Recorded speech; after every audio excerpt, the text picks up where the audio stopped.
और ground report में अब बात करेंगे रिश्वत की दीवार की। मध्य प्रदेश के बैतूल जिले से प्रधानमंत्री आवास योजना को लेकर गंभीर सवाल सामने आए हैं। चिचौली जनपद की अंतिम पंचायत गवासीन के खोखराखेड़ा गांव में 2 साल पहले स्वीकृत कई प्रधानमंत्री आवास आज भी अधूरे पड़े हुए हैं। ग्रामीणों का आरोप है कि किस्त जारी कराने के बदले रिश्वत मांगी गई और रकम न देने पर निर्माण कार्य में जानबूझकर अड़चनें डाली गई। जिले की आखिरी सीमा पर बसे इस गांव में खड़े अधूरे मकान सरकारी योजनाओं की जमीनी हकीकत बयां कर रहे हैं। एनडीटीवी की टीम ने गांव पहुंचकर जब पड़ताल की तो योजना में गंभीर खामियां भी सामने आई। देखिए हमारी खास रिपोर्ट। अधूरी दीवारें, खुला छत और खड़े कॉलम ये इस बात की गवाह हैं कि यहाँ भ्रष्टाचार हुआ है। ये हालात हैं खोखराखेड़ा के, जो चिचोली जनपद के अंतर्गत आता है ये गांव। सचिव ने प्रधानमंत्री आवास बनाने के नाम पे यहाँ के जो लोग हैं जिनके आवास पास हुए हैं उसमें 5-5 हजार रुपए रिश्वत के तौर पे ले लिए। अब जो ग्रामीण है वो मजदूरी के लिए परेशान है, वो परेशान है कि उनका छत कैसे कंप्लीट हो। इसके अलावा जो है और एक बड़ी परेशानी है कि उन्होंने कुछ जगह तो कर्ज लेके बना भी लिया, लेकिन ज्यादातर जो मकान है वो आज भी अधूरे पड़े हैं। अकील अहमद, एनडीटीवी, बैतूल। किसने लिए पैसे और कितने कितने पैसे? पंचायत सहायक सचिव ने लिए हैं इनसे पैसे, दादा उनसे 5,000 रुपए, 2,000 रुपए ऐसे, मतलब पूरे मकान वाले 10-12 मकान आए, उनमें से 5-7 लोगों ने दे दिए पैसे। उस चक्कर में मकान अधूरा पड़ा है, उनके छत अपने डले। ससुर ने हमसे लिए 5,000, 25,000 रुपया हमारा खाता में डाला था, तो 25,000 में से 5,000 उसने ले लिया। 25,000 में मकान बन नहीं सकते, पर हमने इधर उधर से कर्जा बाम लेके हमने किसी भी नींव को खड़ा करके ऊपर चढ़ाया, और इसके बाद में हमारा विलन होने के बाद में पैसा एक नहीं डाला, पर हमने कर्जे करके दूसरे से लेके पैसा और मकान को ऊपर बढ़ाया। कौन सा मकान बन रहा है? ये अवश्य प्रधानमंत्री कितना पैसा लिया है? क्या कौन सा मकान बन रहा है आपका? ये प्रधानमंत्री योजना की है सर। हाँ, 2,000 रुपये लिए उसमें। कितने लोगों से लिए? अब गांव में 3-4 लोग का तो पता है सर। क्या बोल के लिए? मकान लाके मैं तुमको दे रहा हूँ, हाँ। और नहीं दे तो फिर मैं वो उसमें से लिस्ट में से नाम काट दूं। अब मकान पैसा अब काय का ले लिया, काय का लेना अपन को मालूम नहीं है भाई। योजना ला आया, अरे तुमको 1,20,25 हजार दे रहा है, 5,000 मेरे को बोलना, ऐसा करो बोल रहा हूँ उसने। बस अब मजदूरी का पैसा भी डल गया कि खाता में था ही नहीं अपना। जो मकान का पैसा है खाता में वही है, इसलिए मकान का काम रोक दिया क्या? मकान का काम अब रोक दिया। थोड़ा सा पानी वानी चल रहा था, अब चालू करें, जरा पानी वानी खत्म हो जाए तो चालू हो जाए। नहीं तो पैसा नहीं है तो फिर कैसे बनाएगा? इसको अब निजी पैसा डालना पड़ेगा, निजी पैसा डाल के बनाएंगे, इसको कंप्लीट करेंगे। क्या बोल के लिया पैसा उसने? ऐसा बोलो मकान कंप्लीट करो, कर लिया है, अब बड़ा मकान उठ गया है, अब तो जेब का पैसा लगाना पड़ेगा। जशपुर जिले के फरसा बहार और पत्थल गांव विकास खंड में बसे झोरा समुदाय की कहानी आज भी अपने संघर्ष और परंपराओं से जुड़ी हुई है। नदियों से स्वर्णकर्ण छानकर पीढ़ियों से जीविका चलाने वाले समुदाय को स्वर्ण पुत्र कहा जाता है, लेकिन विडंबना यह है कि आज भी ये लोग गरीबी, अशिक्षा और सामाजिक उपेक्षा झेल रहे हैं।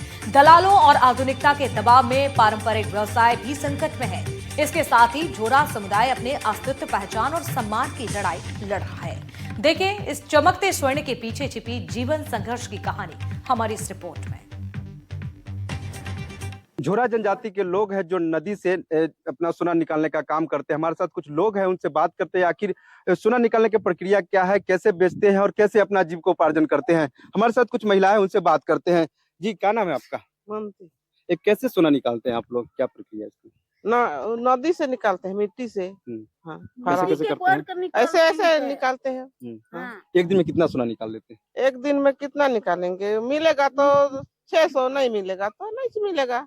फिर इसको क्या करते हैं सोना को? सोना को बेच के चावल साग खरीदते हैं, आलू प्याज, परिवार चला चलाते। तो इनका कहना है कि ये जो सोना निकलता है उसको बेचते हैं और उससे अपना जीविकोपार्जन करते हैं। हमारे साथ कुछ और महिलाओं से बात करते हैं। जी आजी क्या नाम है आपका?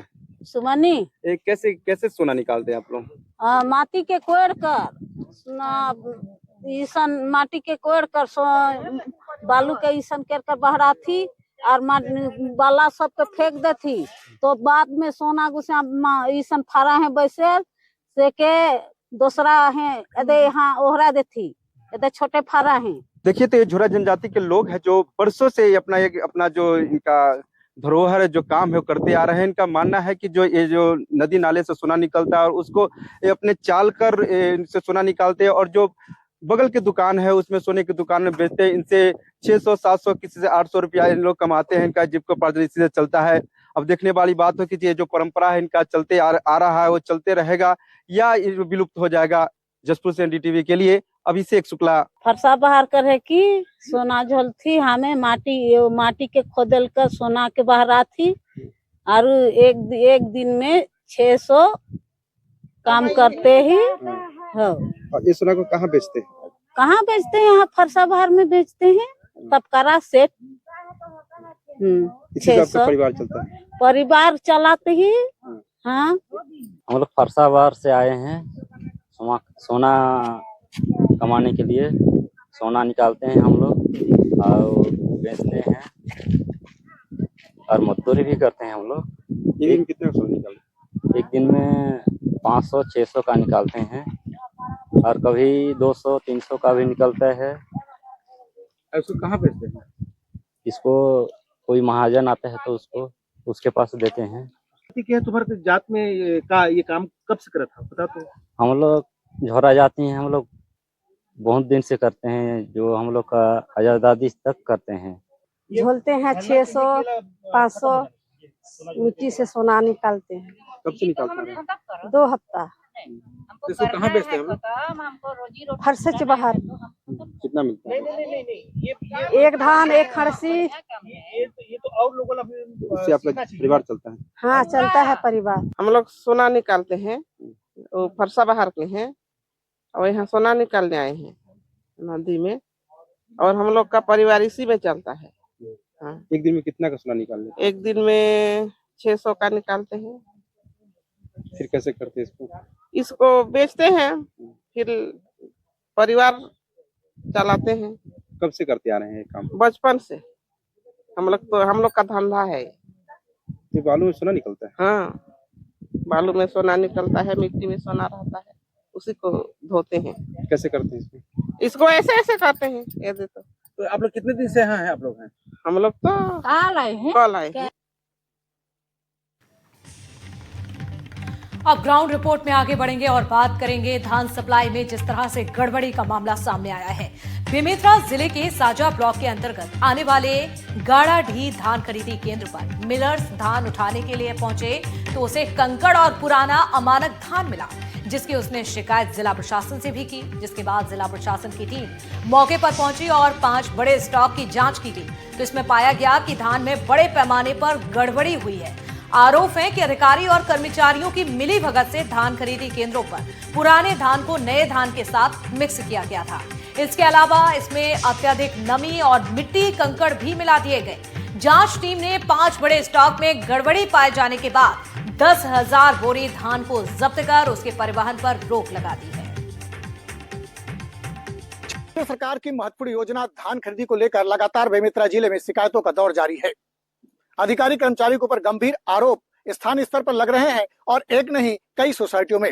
आपको बता दूं कि बेमेतरा जिले में 102 सोसाइटियों के माध्यम से 129 धान खरीदी केंद्रों पर धान खरीदी की जा रही है। एक ऐसा ही मामला साजा विधानसभा क्षेत्र के अंतर्गत आने वाले गाड़ाडी गांव में सामने आया है, जहां पर धान खरीदी केंद्र पर जो पुराने धान को नए धान में मिलाकर बेचा जा रहा था। इतना ही नहीं, उसमें मिट्टी मुरुम भी मिला दिया गया था ताकि उसका वजन बढ़ सके।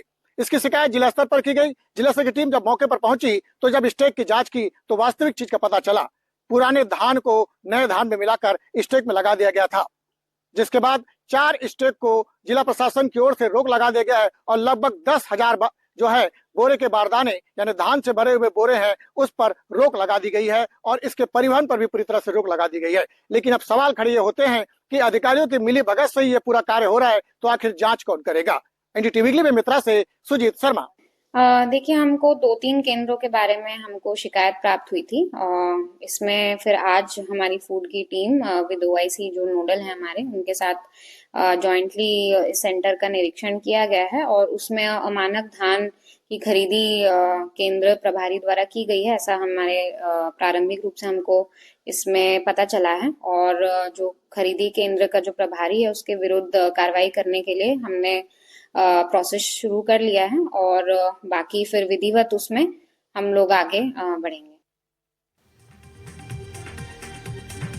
मध्य प्रदेश के खेतों में किसानों की परेशानी बढ़ती जा रही है।